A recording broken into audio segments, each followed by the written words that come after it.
We finally get to talk about practice. Malcolm's back, and we got to talk length and girth.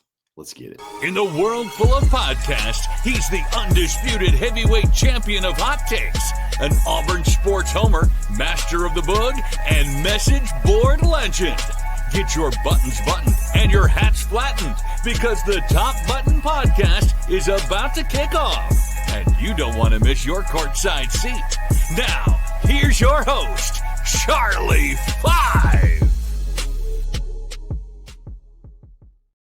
So we're back. It's another episode of the Top Button Podcast. I'm your host, Kyle Rush, a.k.a. Charlie Five, and we are ready to get after it. Auburn had their first official, I don't care what they want to call what happened on Tuesday. Yesterday was the first real practice. Heck, they even had pads on, which was a little bit surprising. I thought typically your first couple of practices you had to be in just helmets and shorts. But Malcolm's back practicing. He's back with the team. He was in attendance yesterday. We'll talk about that and some details around that process.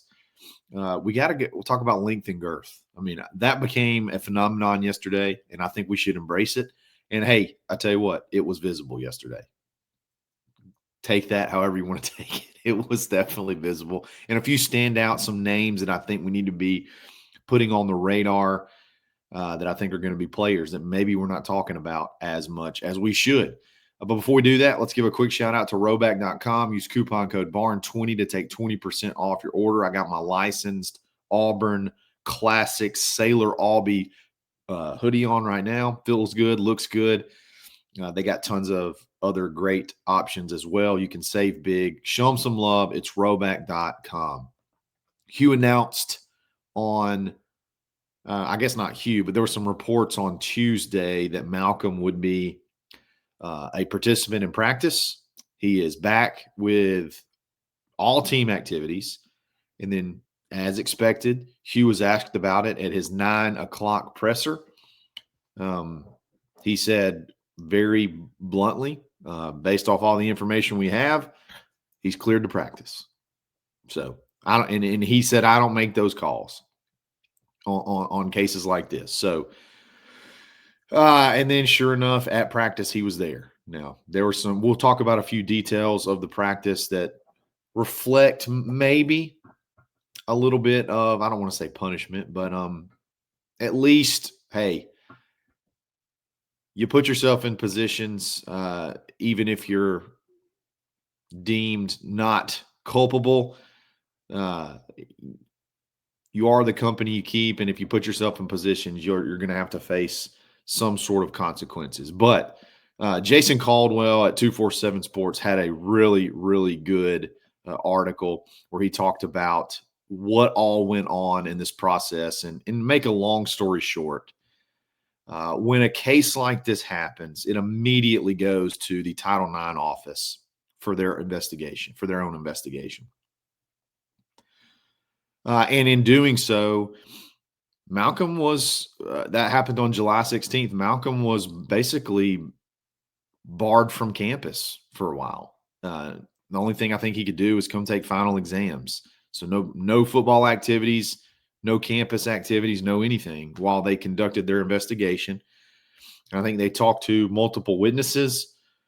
They talked to the alleged victim, talked to Malcolm, and they felt like there was no responsibility or lack of responsibility. There was no evidence to support the claim or the charge, and he was reinstated on a probationary period. Okay, so obviously you're reinstated. You can come back to, obviously campus, be enrolled and working on team activities. So that's obviously practice and workouts.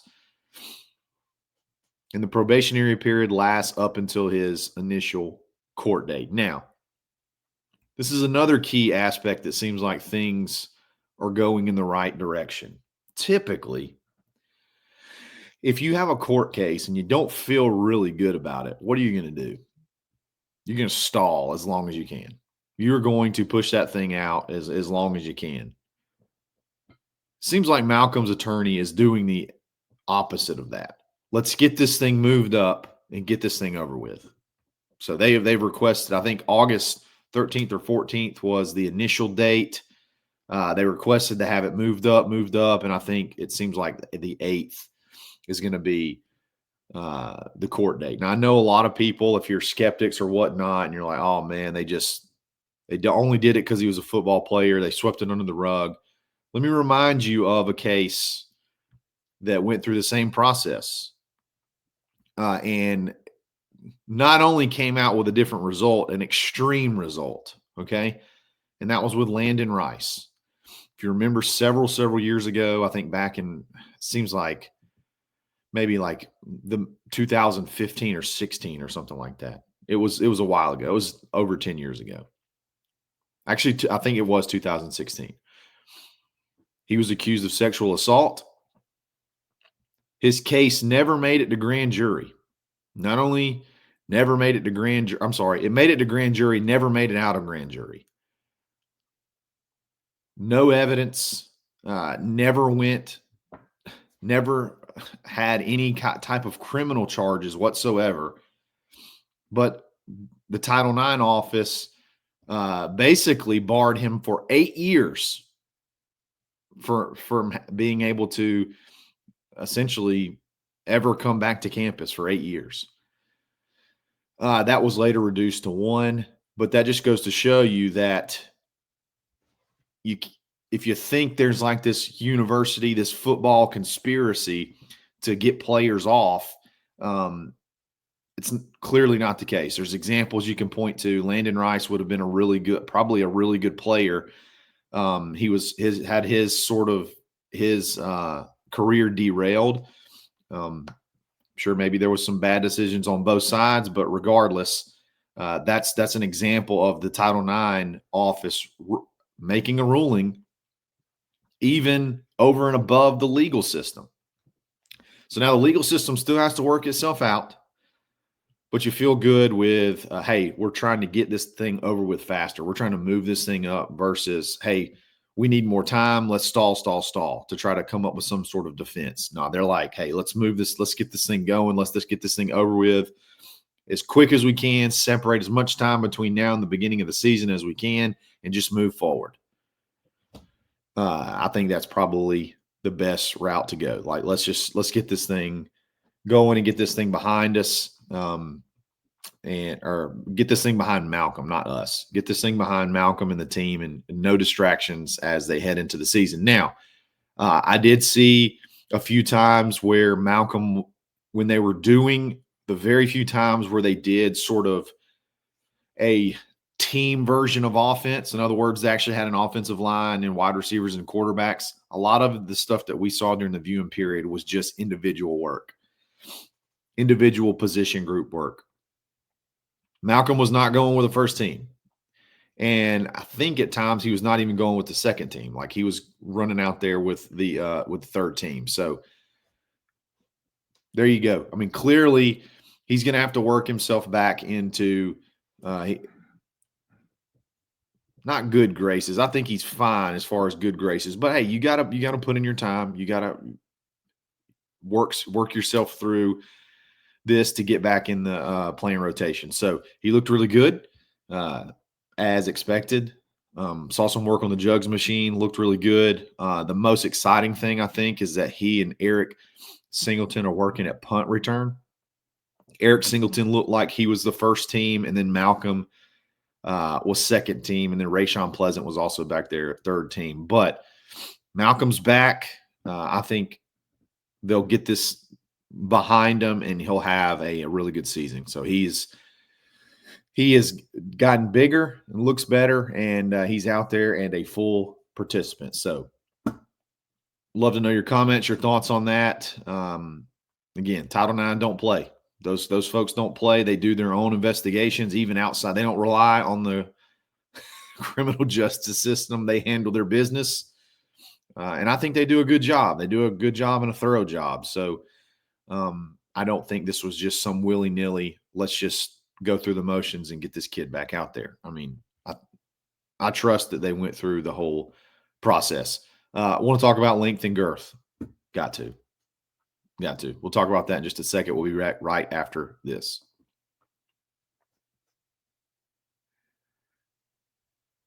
Understandably so. In a 25 to 30-minute press conference, this seemed to be the comment that sparked the most social media activity. Let's just say that, where Hugh said, "Hey, tell you what, man, you got to have length and girth to be successful in the SEC." And yes, he's absolutely right. You got to be big. You got to be strong. And this team definitely, when you look at this team, it's so funny. So if you've ever seen the football facility, it's kind of in the shape of an L. Okay, so it's kind of in the shape of an L, and then the outside practice facility is sort of in the little L shape. Okay, and so media and whatnot are along the bottom side of the L, and that's pretty much where you can go as far back and forth as you want. You can't go down the sides on either side. So we're sort of all contained to one area. And there's several staff members that are ancillary to the, actually on the field coaching staff, support staff roles. But you would hear this a lot. Okay. You would hear this a lot. And it would be sometimes from position coaches, sometimes from GA, sometimes from off the field staff, but they would come up and they would say something along the lines to different media like, looks different, doesn't it? Looks a lot different, doesn't it? In referring to when you look just at the size, the sheer size of a lot of the players, not a lot of them. I mean, you look across the board, it just looks different. They look longer, they look bigger. It's really not even a discussion. Like it's a different looking team. The wide receiver room looks incredible. I mean, Cam Coleman, he did some interviews after practice yesterday. He's not the skinny 18-year-old anymore. He's a grown man with a baby face. His length is incredible. Perry Thompson looks like a brick house. Horatio Fields is massive. Sam Turner, my God, Sam Turner as a true freshman looks like a junior out there. So physically impressive. Another guy that shocked me, and now I'm thinking, hey, if he's healthy, I'd say watch out for him. Hollis Davidson, big old boy. The length, the height of these guys is obviously crucial. And then they're big too. It's not just like you got big old tall skinny guys. They're just big across the board. The offensive line, we talked about it yesterday on the height and weight chart. It passes the eye. They pass the eye test as well. You can't see them a lot from, when they're doing their position groups, they're all the way on the other side of the field.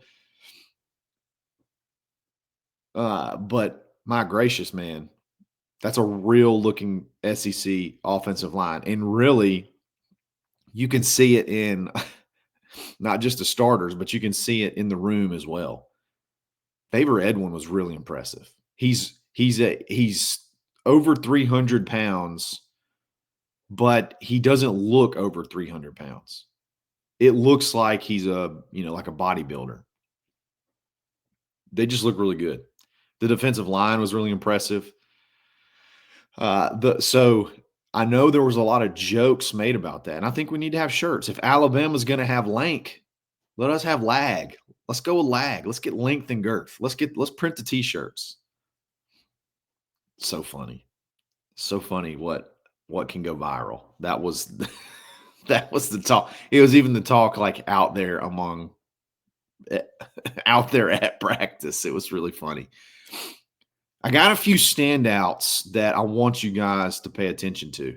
I want you to watch for their names, because when you're at a practice like this, if we're being completely honest, when you're watching the drills and whatnot that we're watching, unless you're like an NFL scout, you really don't know what you're looking. I mean, you really don't know how to tell a lot of difference one from the other. I mean, you're punching the sled, okay?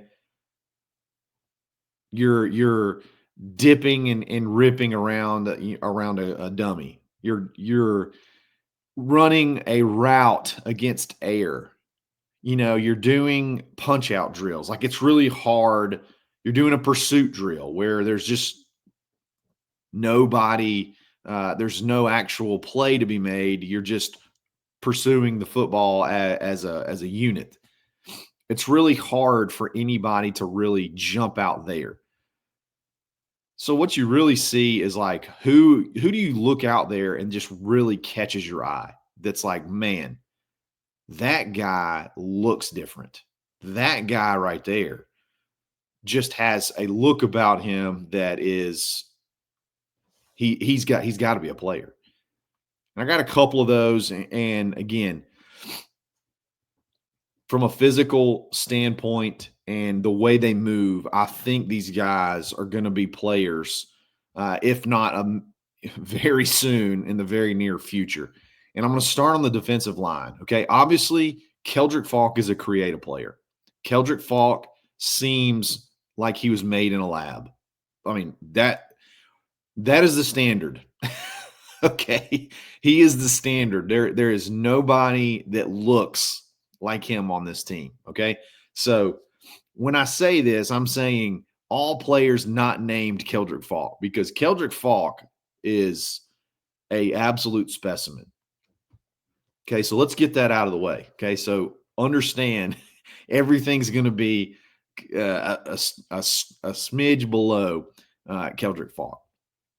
On the defensive line, I really was impressed with Chris Murray, who was running with the second team, what I want to call the ends. So I don't know if he was necessarily the edge or if he was the end on when he would go in there, but he is a very, very physically impressive guy. I think he's going to be a good player, a really, really good depth piece. Maybe even, if there's an injury, he could work himself into a starting position and not really have a drop off at all. Very long. So there's the length. And then obviously the word girth is just funny in general. But Chris Murray, definitely, I think he's going to be a player. He's going to make an impact this year, even if it's coming off the bench, even if it's in a rotation.